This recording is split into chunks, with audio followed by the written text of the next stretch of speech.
Impact Family, impacting the world through healthy family. Saudara-saudara, apa kabar? Saya harap saudara dan keluarga semua sudah siap ya mau merenungkan firman Tuhan. Saudara, pada waktu Injil mulai tersebar, Filipus pergi ke daerah Samaria.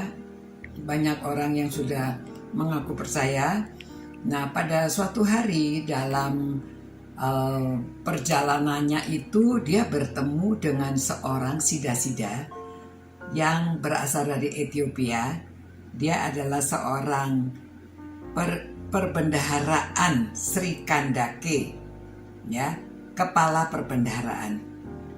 Nah, dalam perjalanannya itu dia sedang membaca kitab Yesaya. Nah, pada waktu itu Filipus mendapat pemberitahuan dari Roh supaya mendekati orang Ethiopia itu. Pada waktu dia mendekati, dia mendengar orang ini sedang membaca dari kitab Yesaya dan dia bertanya, "Tuhan, apakah Tuhan mengerti apa yang Tuhan baca?"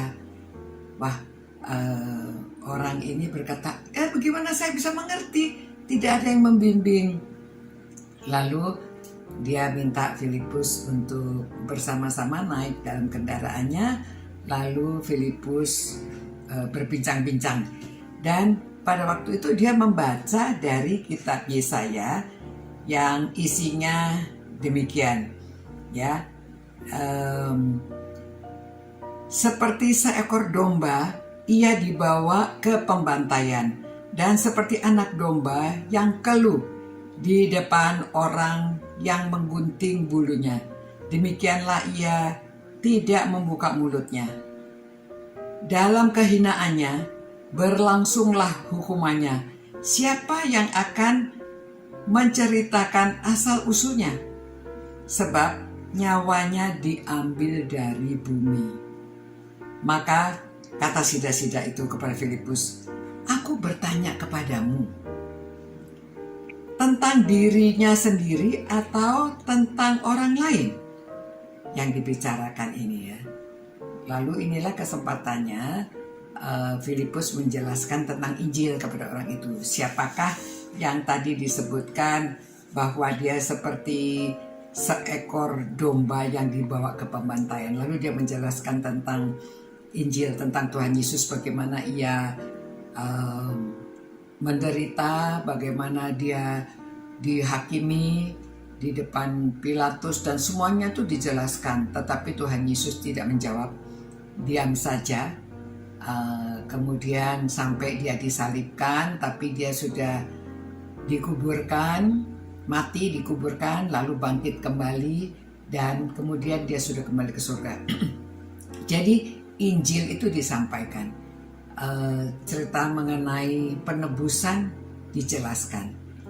Lalu sida-sida ini mengerti, oh begitu. Nah, Filipus tentunya menjelaskan juga, kalau dia sudah sungguh percaya, biasanya orang dibaptiskan. Jadi pada dalam perjalanan itu dilihat ada air. Lalu dia bilang, nah itu ada air. Bagaimana kalau dia dibaptiskan ya? Lalu Filipus bertanya, apa kamu sungguh sudah percaya?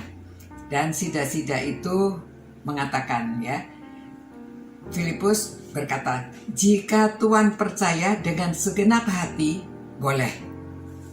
Lalu sida-sida itu menjawab, aku percaya bahwa Yesus Kristus adalah anak Allah.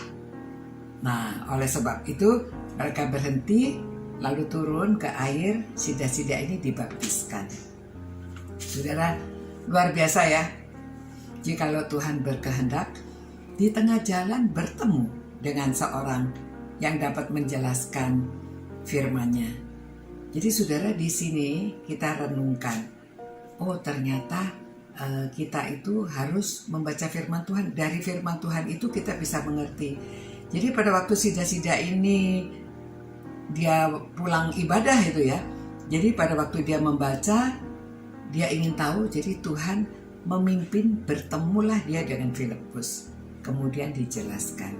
Jadi hatinya sudah siap untuk menerima Injil. Saudara, pada waktu kita mau mengabarkan Injil, kita berdoa sama Tuhan, minta Tuhan siapkanlah hati orang-orang yang mau menerima pesan, kabar baik yang akan kita sampaikan. Nah, jadi saudara, kalau kita mau mengabarkan Injil, kita sendiri siap, kita sudah berdoa, minta Tuhan menyiapkan hati orang. Nah, itu sebabnya kadang-kadang pada waktu kita memberitakan Injil, kalau orang hatinya sudah disiapkan, dia terbuka dan dapat menerima berita yang kita sampaikan. Dan dia bisa diselamatkan melalui pemberitaan kita. Ya saudara, mari kita selalu siap bagaimana Injil harus diberitakan, dan kita berdoa. Mohon Tuhan menyiapkan hati orang supaya ada kesempatan kita menginjili. Tuhan, terima kasih Tuhan atas firman-Mu yang menjelaskan bagaimana sida-sida ini dia hatinya sudah siap, dia membaca firman-Mu, dan Engkau pertemukan dia dengan Filipus yang dapat menjelaskan.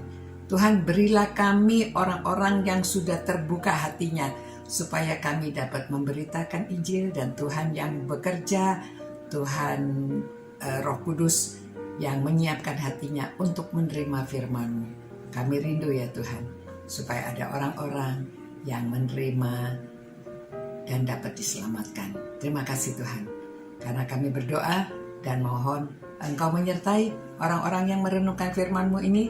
Engkau pakai mereka supaya mereka siap memberitakan Injil, dan Tuhan siapkan orang yang akan menerima Injil. Dalam nama Tuhan Yesus kami berdoa dan mengucap terima kasih. Amin.